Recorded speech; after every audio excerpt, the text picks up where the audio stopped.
Good evening guys, welcome back to the channel. I hope आप सब अच्छे होंगे, कुशल मंगल होगा, जिंदगी सब बढ़िया चल रही होगी। वोट डाल रहे होंगे। वोट डाले नहीं डाले भाई, जरूर डालो यार, वोट जरूर डालना चाहिए। कई लोग मेरे से पूछते हैं कि मैं फ्रीक्वेंटली ट्रिप्स कैसे प्लान कर लेता हूँ, कैसे मैं बजट निकाल लेता हूँ। मेरा बजट 5-6-7 हजार रुपए पर पर्सन के हिसाब से ही आता है, इससे ज्यादा मैं जाने भी नहीं देता हूँ। ट्रिप का सबसे मेजर खर्चा जो आता है वो आता है एकोमोडेशन का और आता है फूड का। अगर आपने इन दोनों को कंट्रोल कर लिया तो आपका ट्रिप का खर्चा ऑब्वियसली कम आ जाएगा। आज की वीडियो में हम बात करने वाले हैं हमें होटल कब लेना चाहिए, हमें एयरबीएनबी कब बुक करना चाहिए और हमें हॉस्टल कब लेना चाहिए। ये 3 अलग अलग कैटेगरीज हैं। जब भी आप कहीं ट्रिप प्लान करते हो तो आप इन तीनों में से किसी एक कैटेगरी में रुकते हो। या तो आप होटल में रुकोगे, होटल और रिजॉर्ट से एक हो गया, या फिर आप एयरबीएनबी लोगे जिसमें अपार्टमेंट्स हैं, पूरा स्टूडियो अपार्टमेंट्स आ जाता है, या फिर आप एक हॉस्टल लोगे जहाँ पे आपको बंक बेड्स मिल जाएंगे। तीनों कैटेगरीज का यूज अगर आपने समझ लिया और इनको सही से इवेल्युएट कर लिया, इनको सही से कैलकुलेट कर लिया, तो आपकी ट्रिप जो रहेगी वो हमेशा आपके बजट के अंदर ही रहेगी, बजट को कभी क्रॉस नहीं करेगी। तीनों चीजों के अपने अपने यूजेस हैं। फॉर एग्जांपल,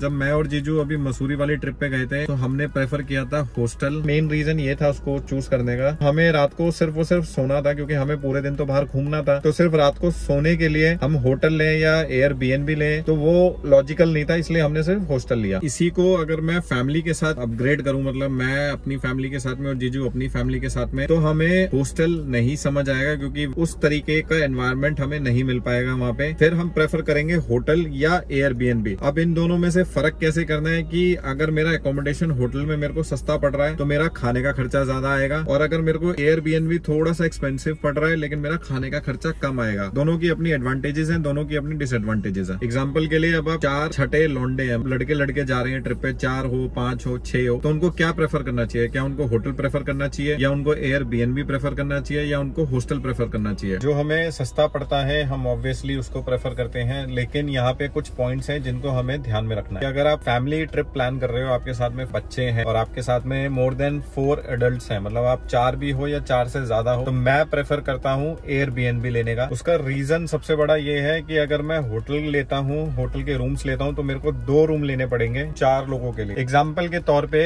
अगर मैं एक अच्छे डिसेंट होटल में रूम लेता हूँ की कॉस्ट पर नाइट की लगभग 2500 रुपए है, 2500 रुपए। 2 रूम अगर मैं लेता हूँ तो मेरे हो गए 5000 रुपए पर नाइट। हम कहीं पर भी जाते हैं घूमने के लिए तो मिनिमम 2 नाइट तो हम स्पेंड करते ही करते हैं। 2 नाइट का खर्चा हो गया आपका 5 into 2 10,000, मतलब 10,000 रुपए का आपका एकोमोडेशन का खर्चा हो गया एक अच्छी जगह पे। मतलब मैं बहुत ज्यादा हाई फाई जगह की बात नहीं कर रहा हूँ, बहुत ज्यादा डाउन वाली जगह की भी बात नहीं कर रहा हूँ। एक मीडियोकर रेंज का होटल आता है, बजटेड होटल, 2500, 3000, 2000 इस रेंज में कॉस्ट करता है। तो अगर मैं को पकड़ के चलूँ 10,000 रुपए हमारे लगे 2 नाइट्स के 4 लोगों के, सेम प्राइसिंग में मेरे को होटल की जगह एयरबीएनबी मिल जाएगा, जिसमें मेरे को अपार्टमेंट मिल जाएगा 2 बेडरूम्स का, तो उसमें भी 2 कमरे अलग अलग होंगे और एक कॉमन एरिया होगा। अगर आप 4 लोग जा रहे हो तो एयरबीएनबी को मैं प्रेफर करूंगा। पूरा घर आपका है, आप एक तो सबसे पहले खुद खाना बना के खा सकते हो, तो आपकी जो फूड की कॉस्ट है वो बहुत कम आने वाली है। सेकेंडली, जो आपको एक होमली एटमॉस्फेयर होता है वो आपको एयरबीएनबी में मिलेगा, क्योंकि आपको यहाँ पूरा घर मिलता है। जैसे मैं जब देहरादून वाली ट्रिप पे गया था, मैंने एयरबीएनबी लिया था और मेरे को कई सारी चीजें वहां पे मिली। मेरे को माइक्रोवेव वहां पे मिला, मेरे को फ्रिज वहां पे मिला, मेरे को किचन वहां पे मिली, मेरे को कुछ यूटेंसिल्स वहां पे मिले, काफी चीज मेरे को सस्ती पड़ गई, काफी अच्छा मेरा अकोमोडेशन रहा। इसी चीज को अगर मैं कंपेयर करूं अभी रामगढ़ वाली ट्रिप से, तो मैंने यहाँ पे होटल लिया था। वो होटल हालांकि मुझे सस्ता पड़ गया था क्योंकि मैंने हॉस्टल बुक किया था, लेकिन मेरा खाने का खर्चा ज्यादा आ गया। लगभग 12,000 रुपए मेरा खाने का खर्चा पहुंचा और लगभग 6,000 रुपए के आसपास में मेरा होटल का पहुंचा। तो ये टोटल मेरा 18,000 रुपए के आसपास की पड़ी मुझे 3 नाइट्स 4 लोगों। यही सेम चीज अगर मैं एयरबीएनबी ले लेता तो मेरे को एयरबीएनबी पे 3 नाइट्स का जो स्टार्टिंग प्राइसिंग आ रहा था वो 6,000 रुपए आ रहा था, और जो डिसेंट अच्छा खासा घर था वो मेरे को 9-9,500 रुपए में मिल रहा था। तो अगर मैं एयरबीएनबी ले लेता 4 लोगों के लिए, 10,000 रुपए में मेरी एकोमोडेशन हो जाती। और बहुत ज्यादा अगर मैं खाने पे खर्चा मानूं तो मोटा खर्चा मेरा ज्यादा 3-3,500 रुपए से ऊपर का नहीं जाता। 3 रात 4 दिन में 4 लोग कितना ही खा लेंगे यार, 3-4 हजार रुपए से ज्यादा का क्या खा लोगे? तो सहूलियत ये मिलेगी कि जो आप खाना चाहते हो वो आपको मिलेगा, प्योरिटी मिलेगी क्योंकि आप खुद बना रहे हो, आपको पता है आप क्या मटेरियल यूज कर रहे हो, क्या चीजें आप बना रहे हो, कैसे आप बना रहे हो, और वो फिलिंग होगा। बाहर पोर्शन में एक क्वांटिटी मिलती है, हो सकता है उसमें फिल हो जाए, हो सकता है उसमें फिलिंग ना हो। आप तो यहाँ पे आपको पूरी एक मील आप कुक कर सकते हो, ये आपको एक एडवांटेज मिल जाती है। सेकंड जो सबसे मोस्ट इंपॉर्टेंट है कि आपको एक कॉमन एरिया मिलता है बैठने के लिए। जैसे हम होटल्स में इस तरीके के रूम्स अगर लेते हैं तो उनको स्वीट्स कहा जाता है और वो मोस्टली एक्सपेंसिव होते हैं, वो आपको 2,500-3,000 रुपए की रेंज में नहीं मिलेंगे। एयरबीएनबी में आपको ये एडवांटेज मिल मिल जाती है कि आपको एक कॉमन एरिया भी मिलता है जहाँ पे आप बैठ करके गपशप कर सकते हो, गेट टुगेदर कर सकते हो। एयरबीएनबी की कुछ डिसएडवांटेजेस भी हैं। अगर आपको खाना बनाना नहीं आता है तो ये एक सबसे बड़ा एक डिसएडवांटेज है, फिर आपको एयरबीएनबी नहीं लेना चाहिए। आपको कुक करना आता है तो आपके लिए एयरबीएनबी बेस्ट है। सेकंड जो डिसएडवांटेज है कि वहाँ पे पूरे यूटेंसिल्स नहीं होते हैं, क्योंकि वो प्रॉपर एक घर नहीं है, वो रेंट आउटेड घर है, तो वहाँ पे यूटेंसिल्स थोड़े से लिमिटेड होते हैं। फॉर एग्जाम्पल कि मुझे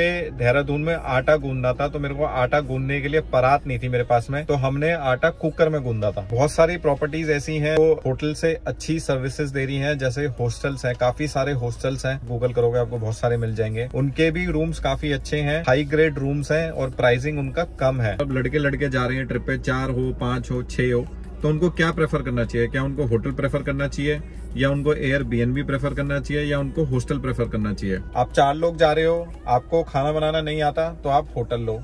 आप 4 जा रहे हो, 4 से ज्यादा जने हो, खाना बनाना आता है तो आप एयरबीएनबी लो। लड़के जा रहे हैं, हॉस्टल लो। लड़कियां जा रही हैं, हॉस्टल लो। खाना बनाना आता है तो एयरबीएनबी लो। ये अपने अपने सब प्रोज हैं, सब कॉन्स हैं। थोड़ी सी आपको मैथ्स करनी पड़ेगी, थोड़ा सा गणित लगाना पड़ेगा कि आपको क्या अच्छा ऑप्शन रहेगा, क्या सस्ता सुंदर टिकाऊ क्या पड़ेगा आपको। तो आपको एक थोड़ा सा गणित लगाना पड़ेगा आपकी नेसेसिटी के हिसाब से। आई होप आपको ये चीजें थोड़ी सी क्लियर हुई होंगी कि इन तीनों में से आपको क्या लेना चाहिए, या आपको होटल लेना चाहिए, कि आपको हॉस्टल लेना चाहिए, कि आपको एयरबीएनबी लेना चाहिए। अगर कोई भी डाउट हो आप कमेंट में लिख के बताओ, मैं आपको उसका रिप्लाई करूंगा। ये छोटी सी इन्फॉर्मेशन आप लोगों के साथ शेयर करनी थी। आई होप आपको थोड़ा सा क्लियरिटी आई होगी। तो इस वीडियो को करते हैं यही खत्म, मिलते हैं आपसे कल सेम टाइम सेम जगह। Love you all.